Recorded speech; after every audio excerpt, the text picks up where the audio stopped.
Hoje então é funções. Eu te pergunto, meu caro ouvinte, o que é funções? Provavelmente seu professor chato, ignorante, disse para você que funções era algo assim, olha, f de x igual a x mais b, por exemplo.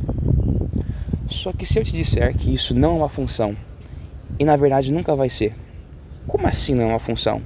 Isso daqui não era chamada função afim? Então, vamos ver por outra ótica.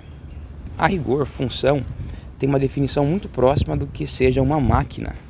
Sim, função é uma máquina. Então, entenda a metáfora que eu vou desenhar aqui. Pense que você tem uma empresa, tem uma esteira produtiva, lá tem uma máquina M, e depois a esteira continua. Aqui vai entrar, por exemplo, peça de ferro, e vai sair aqui do outro lado parafusos. Note, isso que nós desenhamos é uma máquina de esteira, só que a definição dela se aproxima muito da definição formal de funções, porque cada parafuso, ao passar por essa máquina, cada ferro, ao passar por essa máquina, vai se transformar necessariamente em um parafuso, em uma relação que é uma relação binária e não excludente. Então, essas duas definições, binarismo e não ser excludente, elas vão fomentar a função. Então vamos dar nome aos bois. Essa esteira aqui que começa a chegar na máquina, a gente vai chamar ela de domínio. Você pode escrever ela como D maiúsculo ou como DM. A esteira que sai, com os parafusos, a gente vai chamar ela de contradomínio. Assim, alguns livros chamam ela de CD ou somente C maiúsculo. E o motor dessa máquina vai ser a nossa lei de formação, vai ser o nosso famoso e popular f de x. Mas como assim? Vamos um pouco melhorar essa questão. Em vez de desenhar agora esteiras, eu vou desenhar como os livros desenham. Então eu tenho aqui um conjunto, vou chamá-lo de A. Tenho um outro conjunto, vou chamá-lo de B. Naquele desenho que eu fiz, o conjunto A era a esteira que chegava e o B era a esteira que saía. No conjunto A, então, no meu desenho anterior, eu tinha pedaços de ferro que seriam transformados em parafusos.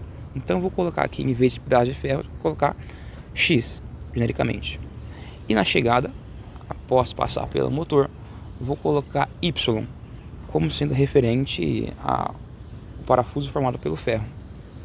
Só que falta uma coisa, falta aquele motor que a gente tinha desenhado, aquela máquina. E essa máquina eu vou desenhá-la de amarelo. Essa máquina vai ser a minha lei de formação. Lei de formação.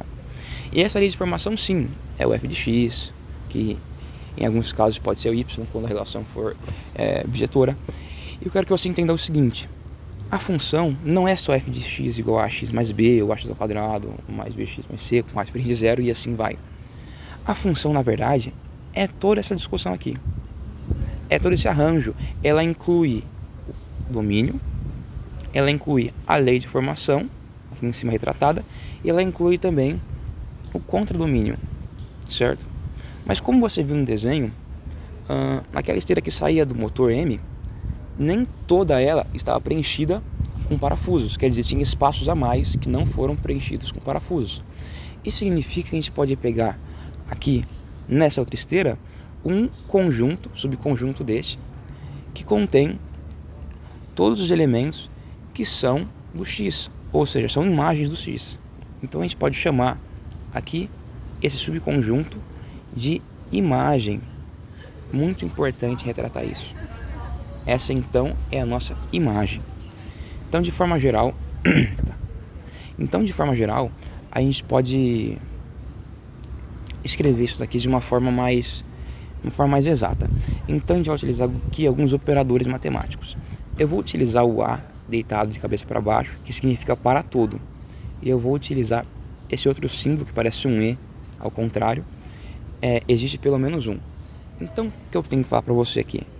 Para todo x que pertence ao conjunto A, pensando aqui que o conjunto A vai ser o meu conjunto de domínio, certo? Tem que existir pelo menos um y pertencente ao B, certo? De modo que o y é uma função de x. Então é dessa relação que surge o f de x. Ok, bom demais. Inscreva-se no canal.